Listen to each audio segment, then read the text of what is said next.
Richo, I'm going to show you one of the easiest pizzas on the planet. The one when the kids come home from school and they are hungry and you want to feed them something good. You don't want them to hit the biscuits, but you're going to mask it as junk food pizza. But it's not. You're getting all the beautiful nutrition in them as well. Rosie, when my boys come home, they get into the biscuits, the pizza, the Wheat Bix, the toast, and then they'll sit down half an hour later and have dinner. So I'm looking for any suggestion you've got. Okay, so they're going to have Rosie's olive pita pizza. Now, this is really, really so simple for a few reasons. If you could do one thing, get yourself a really good non-stick pan. You'll use it so easily. Now, I'm going to get you chopping just with the olives. So sometimes we don't have passata in the cupboard. So this is about looking in the pantry going, what have I got? Let's work with that. So we've got some calamares, we've got some green olives. Or looking in the pantry and thinking, what haven't they eaten yet? That's more like it. There Exactly. What's left? So just a bit of extra virgin olive oil, but with a good non-stick pan, you don't even need it. I just want it because I want some of those beautiful, good fats for the lovely brains there as well. So we want to make sure that this is on a nice medium heat. We're just going to toast the bottom of a pita. Now, it doesn't matter if your pita is round shape or whatever. Get it in the pan and we just want to warm the bottom bit just there a little bit.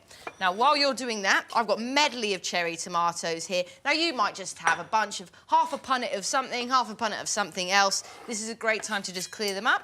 Now, we're just going to quarter these ones there. Great job on that. Now, I like how you're using the pita bread because you can use any sort of bread as a base, you know, any leftover French stick or maybe even some Lebanese bread. They can all be used as a pizza base. My mum used to do the end bit of the French stick that's a bit hard. She used to just split it, turn it into pizza, and we would happily eat that then. So it's about, you know, being a bit versatile with things. This one is just heated. Now, we don't want to burn it or get it too toasted. So while that side is nicely toasting, what we're going to do is plop your olives in there, some of my Tommy's as well. Tommy's? And what I want you to do is just grab some salt, some pepper, just a little bit of olive oil, because we don't want it to make the pita soggy. No. We don't want that. Nobody wants that. There will be no soggy pita bread in this place. We want those children to be eating all these beautiful ingredients. Have some gorgeous oregano here as well. The great thing about pizza is you can talk about the Ninja Turtles and they suddenly absolutely adore it there. So if you grab a spoon, we'll just mix that one around a little. So simple. We're simply going to pour this on top of the pita right here in the pan.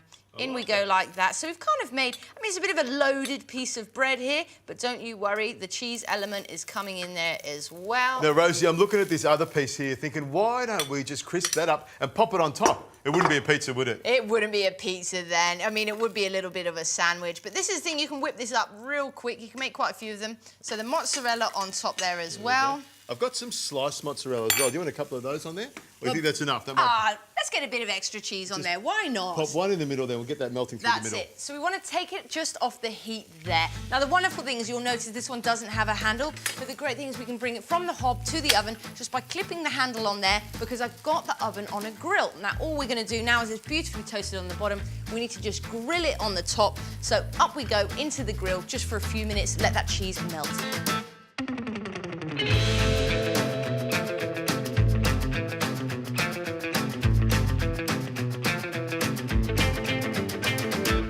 Richo, do you know what I like about this pan is a lot of the time when you get a pan that goes in the oven, you forget, as much as you don't want to, that the handle's quite spicy. So the great thing is if you don't have a handle, there you go, beautiful. Now, if you do have a handle on your pan, one of the things that we do, if you've got a hot handle, is to put a tea towel over the handle, and that way it's the international sign for the handle is really hot. Be careful. There we go.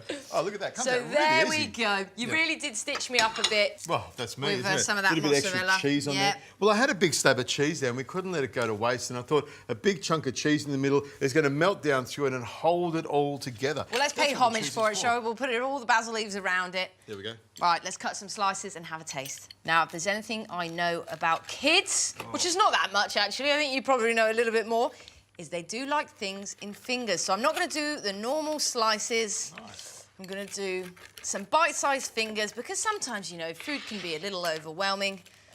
Nothing's that overwhelming when it is finger shape, is it? Well, I'm going to tuck into this little piece here. I've got the olives on there. Really simple base. It holds up nice and flat and crisp. Lots of gooey cheese coming from it. Basil flying over the place. There we go. Yes, get it in your mouth. Oh, it's just going everywhere, but that's how it should be.